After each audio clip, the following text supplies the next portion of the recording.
A publicação da Pedagogia do Oprimido, ela foi um marco na história e na teoria da educação. E essa pedagogia consolidou Paulo Freire como um dos grandes educadores do século XX. Pedagogia do Oprimido é uma das obras mais conhecidas do educador, pedagogo e filósofo Paulo Freire. O livro tem uma pedagogia com uma nova forma de relação entre professor e aluno. O livro ele é dedicado aos oprimidos e baseia-se na sua própria experiência como cidadão, como professor, né, em Pernambuco e depois em Angicos, no Rio Grande do Norte. Paulo Freire teve uma larga experiência na alfabetização de adultos no início da década de 60. O militar, que começou no Brasil em 64, foi exilado alguns meses, né, na Bolívia, depois partiu para o Chile. Lá em programas de educação de adultos do Instituto Chileno por Reforma Agrária. Paulo Freire escreveu essa obra neste contexto, né, de ditadura brasileira, ditadura boliviana, e chegando no Chile, que o recebeu, né, para posteriormente transformar a educação daquele país. Esta obra, Pedagogia do Oprimido, ela foi publicada pela primeira vez em 1968 lá no Chile. Paulo Freire inclui uma análise de classe marxista detalhada em sua exploração do que ele chama de relação entre colonizador e colonizado. O livro é muito popular entre professores de todo o mundo. É um dos mais lidos nas áreas de humanas de todo o planeta. É um dos mais importantes fundamentos da pedagogia crítica. A teoria da ação antidialógica é centrada na necessidade de conquista e na ação dos governantes que preferem deixar o povo sempre oprimido. A invasão cultural e a manipulação da informação desqualificam a identidade do oprimido. Após a crítica, a obra apela à noção de unir para libertar. Unir a população, unir os oprimidos, para haver uma libertação dos oprimidos, não se transformando em opressores. Através aí de colaboração organizada que nos levasse a uma síntese cultural. Esse pensamento considera a pessoa como um sujeito de seu processo histórico. A Pedagogia do Oprimido de Freire é um livro sobre educação. Ele fala como a educação tradicional apoia e mantém o status da sociedade. Nesse cenário, o poder fica nas mãos dos poderosos de uma certa oligarquia por muito tempo, né? No entanto, para libertar os oprimidos de sua opressão, precisamos educá-los de maneira diferente, reinventando, ressignificando a nossa praxis.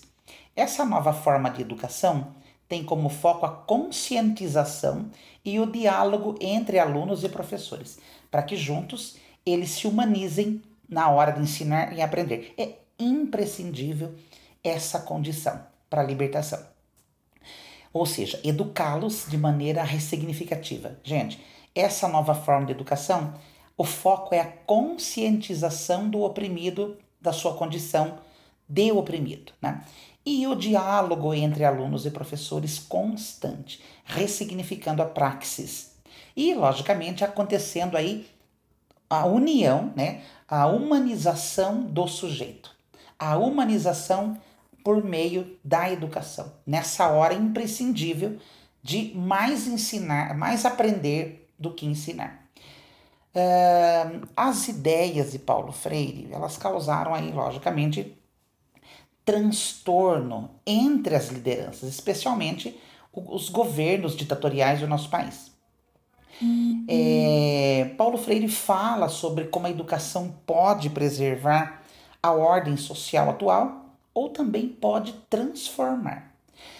Essas teorias são dirigidas a um público que deseja mudar a sociedade do seu entorno, né? Mudar a comunidade do seu entorno e posteriormente a sociedade. Também para ele próprio, em que seus compromissos se desenvolveu ao longo de anos alfabetizando trabalhadores no Brasil e no Chile, e essa importância vital das ideias de Paulo Freire é a conscientização. A obra aí, a Pedagogia do Oprimido, ela começa com um prefácio, onde Paulo Freire afirma a importância da conscientização como um meio para que os oprimidos saibam sobre a sua opressão, saiba a sua maneira, né, a forma de opressão. E além disso, que eles possam se comprometer a superar esta opressão. Paulo Freire adverte também contra o sectarismo que pode minar o propósito revolucionário.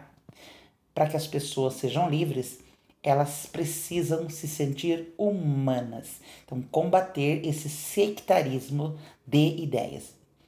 Desse modo, essa opressão faz os oprimidos sentirem-se desumanizados, fracos, desencorajados, acomodados e não criando uma certa zona de conforto. Por isso é imprescindível que essas pessoas saiam de sua falsa consciência. A opressão faz o oprimido pensar de maneira rasa, né? Faz o oprimido criar uma falsa consciência. E não é só isso, elas realizam seu verdadeiro potencial no processo de aprender através da quebra, da ruptura dessa falsa consciência, né?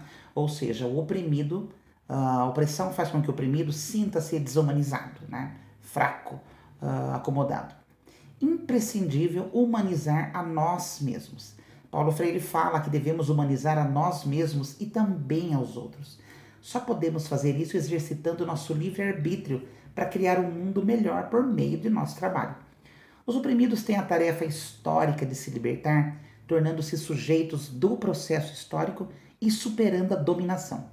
Ao fazer isso, eles podem superar sua falsa consciência de opressão e desvendar suas estruturas e causas. A educação tradicional. Paulo Freire diz que a educação tradicional é um método bancário. Nessa forma de educação, os professores assumem que os alunos são recipientes passivos para o conhecimento. Os professores são os que têm conhecimento e os alunos os que não têm. Por isso, eles estão em uma hierarquia estrita e isto é pressão. Por isso, enfraquece o aluno ao doutriná-lo e aceitar uma ordem social opressora. A educação problematizadora é uma abordagem humanística da aprendizagem, que se concentra no diálogo e no pensamento crítico, incentiva as crianças, os alunos, os cidadãos a questionarem seu ambiente, o que os leva a uma ação estritamente social.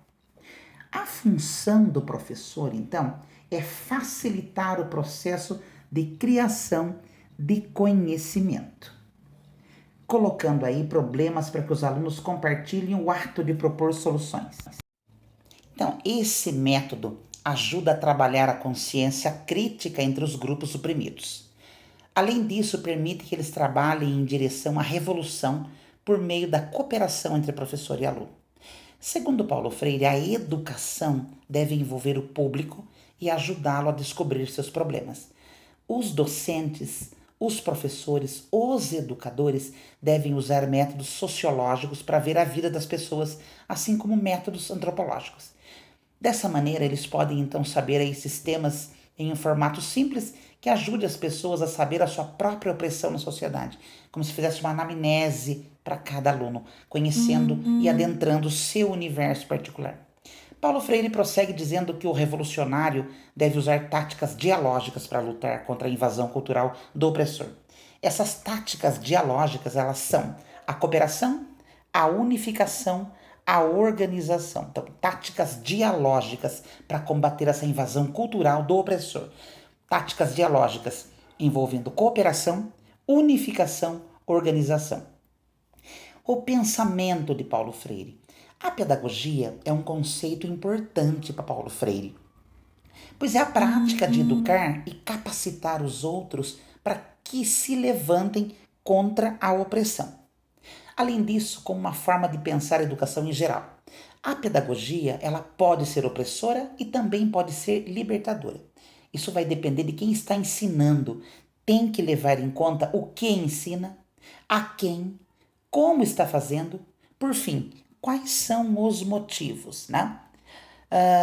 Os oprimidos tem o direito de usar a pedagogia para lutar contra seus opressores. No entanto, as pessoas com um poder político, elas podem implementar uma pedagogia que ajudará a libertar os oprimidos. Mas os pequenos projetos de educação podem funcionar melhor do que esforços de reforma em larga escala.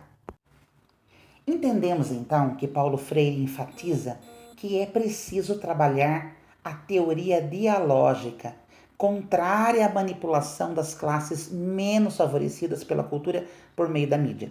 A própria população deve ser conduzida ao diálogo, que é o principal canal de libertação da injustiça e da opressão atual. Convidamos você, professor, aluno, né, para fazer esse exercício de transformação. Tá? Este livro, Pedagogia do Oprimido, é um marco na história, né, da humanidade no quesito transformação social. Viva Paulo Freire, viva 1968 e seu contexto, viva aí a pedagogia do oprimido.